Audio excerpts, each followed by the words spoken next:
여러분 안녕하세요. 찾아가는 새벽기도 시카고 예수사랑교회 조선영 목사입니다. 오늘도 어김없이 찾아오시는 주님의 은혜와 평강이 저와 여러분의 삶에 종일 풍성하기를 기도합니다. 찾아가는 새벽기도는 연합감리교회 묵상지 기쁨의 언덕으로를 말씀 본문으로 사용하고 있습니다. 오늘 말씀은 사무엘하 4장 9절에서 12절까지 말씀입니다. 제가 읽어드리지요. 다윗이 부에롯 사람 림몬의 아들 레갑과 그의 형제 바나에게 대답하여 그들에게 이르되 내 생명을 여러 환난 가운데서 건지신 여호와께서 살아계심을 두고 맹세하노니 전에 사람이 내게 알리기를 보라 사울이 죽었다 하며 그가 좋은 소식을 전하는 줄로 생각하였어도 내가 그를 잡아 시글락에서 죽여서 그것을 그 소식을 전한 가품으로 삼았거든. 하물며 악인이 의인을 그의 집 침상 위에서 죽인 것이겠느냐. 그런즉 내가 악인의 피 흘린 죄를 너희에게 갚아서 너희를 이 땅에서 없이 하지 아니하겠느냐 하고 청년들에게 명령하며 곧 그들을 죽이고 수족을 베어 헤브론 목가에 매달고 이스보셋의 머리를 가져다가 헤브론에서 아브넬의 무덤에 매장하였더라. 아멘. 오늘 본문은 다윗이 통일왕국으로 향하는데 아주 마지막 고비를 설명해 주고 있는데요. 사울의 아들이자 북이스라엘 왕국의 왕으로 있던 이스보셋이 다윗의 사람들에 의해 낮잠을 자는 중에 처참하게 살해당합니다. 이 살해자들은 다윗이 이스보셋의 죽음을 기뻐하리라고 생각했죠. 그리고 사실 권력의 눈이 먼 일반적인 다른 왕이었다면 이 살해자들을 오히려 상을 내릴 수도 있었을 것입니다. 그러나 다윗은 그들에게 크게 노하면서 악인이 의인을 그의 집 침상에서 죽인 것에 대한 죗값을 치르게 합니다.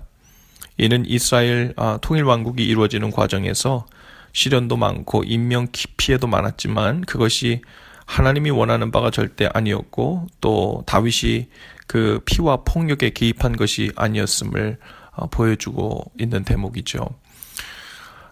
이 일은 마치 예수님이 마귀에게 시험을 받으시는 장면을 연상케 합니다. 다윗이 요청하지도 않았지만 그 신복들이 알아서 곤란한 문제들을 불법을 써서 처리해주면서 다윗에게 유리한 상황을 만들어주고 다윗 왕에게 이익이 되는 것처럼 하죠. 마치 40일을 금식하고 줄이신 예수님께 마귀가 와서 돌로 떡을 만들어 보라면서 하나님이 기뻐하시지도 않는 방법을 사용하는 것이 어떠냐며 마치 그 예수님을 위하듯 시험했던 마귀의 속삭임을 보는 듯합니다. 마귀는 마치 네가 하나님의 아들이거든 라고 말했던 것처럼 바로 예수님이 하나님의 아들인 것을 인정하듯이 하는 뉘앙스로 얘기했죠. 하지만 그 방법은 하나님께서 기뻐하시지 않는 방법이었죠. 예수님은 그것을 거절했고 나중에는 천사가 와서 먹을 것과 마실 것을 가져다 주었습니다. 이미 왕으로 세워진 다윗, 그냥 모른 채만 하면 그 신복들이 알아서 왕의 입지를 강하게 해주고 굳혀줄 수 있는 그런 상황이었죠. 왕권을 강화하는데 장애물이 될 만한 사람들을 제거해주고 다윗의 환심을 사려는 사람들이 많았기 때문입니다.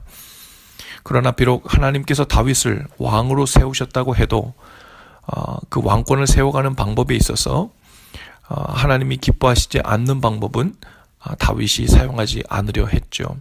오히려 그 불의를 사용했던 그 신하들을 다윗은 그들의 죄를 추궁하고 또 그들에게 죗값을 치르게 합니다. 다윗의 왕권은 그렇게 하나님 앞에서 그리고 백성들 앞에서 거룩하고 정결하게 세워져 갔죠. 지금 한국은 대통령 선거철이죠. 저는 지난주에 이미 재외국민 투표를 마쳤는데요. 한 나라의 리더를 세우는 일이 마치 다윗의 왕권을 세우는 일처럼 투명하고 깨끗했으면 좋겠습니다. 우선 당선되고 보자. 과정이 어찌 되었든 당선되고 난 다음에 잘하면 되지 라는 생각은 마치 하나님과 국민들과 자신을 속이는 생각이겠지요. 정직하고 하나님과 국민들 앞에서 진실한 리더가 세워지기를 위해서 함께 기도해야겠습니다. 오늘 우리의 삶에도 하나님 앞에서 정직하고 깨끗한 삶의 그 과정이 바로 성공의 기준임을 그리고 승리하는 일임을 알고 나아갔으면 좋겠습니다. 무엇을 이뤄내고 못 이뤄내고 하는 일은 분명 하나님께서 하시는 일이죠. 하나님께서 좋은 결과를 만들어내시는 일은 하나님의 손에 있어서 아주 쉬운 일입니다. 그러나 그 과정에서 하나님 앞에서 정직하려고 하는 일은 우리의 몫이죠. 아주 중요한 일이에요. 바로 하나님과의 관계를 바로 세우는 일이기 때문에 그렇습니다. 신앙생활에 있어서 하나님과의 관계를 세우는 일은 처음이자 마지막입니다. 가장 중요한 신앙생활의 기둥이죠. 오늘 우리 각자의 삶의 자리에서 다윗처럼 나에게 유리하고 유익이 되는 일이라고 할지라도 하나님과 나와의 관계에 흠을 입히고 또 불편함을 주는 것이라면 과감하게 거절하는 삶이 될 수 있기를 바랍니다. 그것이 하나님의 자녀라는 가장 확실한 증거임을 깨닫고 세워가는 저와 여러분들 다 되실 수 있기를 주님의 이름으로 축복합니다. 기도합시다. 하나님, 우리로 하여금 하나님과의 관계를 가장 중요하고 으뜸으로 여기는 삶을 살게 하여 주옵소서. 우선 잘 되고 보고, 그리고 우리의 삶이 부유해져 보고, 그리고 세상 사람들의 기준에 보기에 복받은 사람처럼 되어지는 일, 즉 하나님의 자녀의 삶이 이렇게는 보여야지라는 생각을 가지고 중간 과정을 하나님이 기뻐하시지 않는 것이라 할지라도 과감히 받아들이고 눈을 질끈 감은 채 살아가는 우리의 삶이 되지 않도록 인도해 주옵소서. 그 무엇보다 하나님의 자녀로 그리고 예수님의 제자로 살아가는 우리의 삶의 과정이 정결해지게 하시고 깨끗해지게 하여 주시옵소서.